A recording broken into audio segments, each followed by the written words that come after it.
তারা বলছে যে ঋণ খেলাপি আমি, এটার বিষয়ে আমি তথ্য গোপন করছি। মনোনয়নপত্রের ৯ নম্বর কলামে যেটা আছে, যে সমস্ত ঋণের ব্যাপারে তথ্য দিতে হবে, সেই জায়গাতে আমি এটা উল্লেখ করি নাই। তো আমার উল্লেখ করার মতো কোনো ঋণ নাই, আমি কোনো ব্যাংকের সাথে কোনো ঋণ খেলাপি না। তারা যে বিএএফসির কথা বলছে যে আমি সেই জায়গাতে কত 41 লাখ কত টাকা ঋণী, সেটা সঠিক না।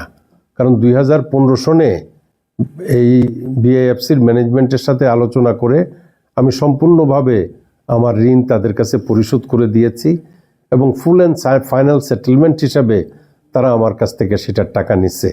নেওয়ার পরে বাংলাদেশ ব্যাংকে তারা যথারীতি অবহিত করছে কি না করছে এটা তো তাদের ব্যাপার, but I have my all document in hand. আমি যে পরিশোধ করে দিয়েছি, আমার কাছে বিআইএফসি কোনো টাকা পাবে না।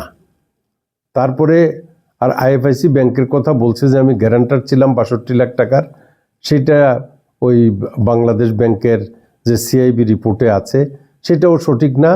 এই টাকা যার গ্যারান্টার ছিলাম সে সেই টাকা পরিশোধ করে দিয়েছে এবং আমি গ্যারান্টি দিয়েছি এমন কোনো ঋণে আমার কোনো তথ্য তারা দেখাইতে পারবে না, কারণ সেটা অলরেডি পরিশোধিত।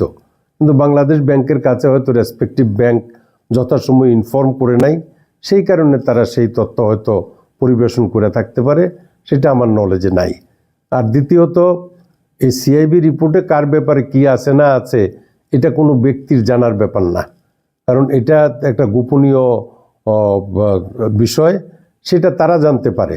কিন্তু আমি যেই ব্যাংক থেকে ঋণ নিচ্ছি, এরা আমার কাছে পাওনা হিসাবে কখনো টাকা চায় নাই।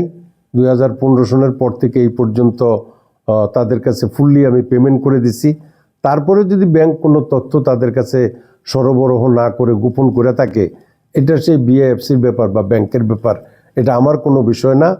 তবে আমি যদি ব্যাংক ঋণ থাকতো তাহলে আমি অবশ্যই সেই ফর্মের মধ্যে আমি সেই তথ্য তুলে ধরতাম। এটা গোপন করার কোনো বিষয় না, আমি তথ্য গোপন করি নাই। এটা একটা মিথ্যা অপপ্রচার সোশ্যাল মিডিয়া এবং প্রিন্ট মিডিয়াতে আমার রিপুটেশন নষ্ট করার জন্যই তারা করছে বলে আমি মনে করি।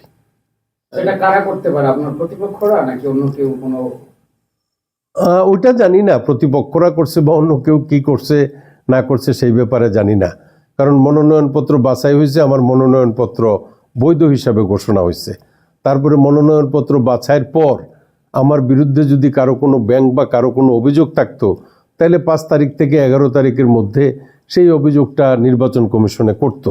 12 তারিখ থেকে 18 তারিখ আজকে সর্বশেষ দিন, এই সময়ের মধ্যে নির্বাচন কমিশন থেকেও আমাকে আমার বিরুদ্ধে কোনো অভিযোগ আছে বলে কেউ বলে নাই।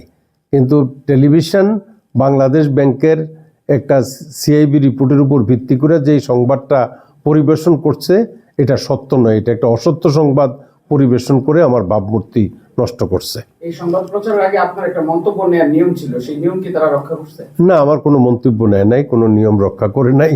এই ব্যাপারে আমাকে কেউ কোনো জিনিস জিজ্ঞেস করে নাই। এতে কি আপনার ভোটের মাঠে কোনো সংশয় দেখা দেবে? না, রিপুটেশন তো নষ্ট হয়েছে। অনেকেই মনে করতেছে, নেতা কর্মীরা জিজ্ঞেস করতেছে যে আপনার যে কোনো সময় মনোনয়নপত্র বাতিল হইতে পারে, আপনি তথ্য গোপন করছেন। আমি কোনো তথ্য গোপন করি নাই, আমি সম্পূর্ণভাবে, কারণ আমার I have my own experience. আমি তো আজকে নতুন সংসদ সদস্য নির্বাচন করতেছি না, আমি 79 সন থেকে এই নির্বাচনের আগেও 6 বার নির্বাচন করছি। সুতরাং তথ্য গোপন করার প্রশ্নই আসে না।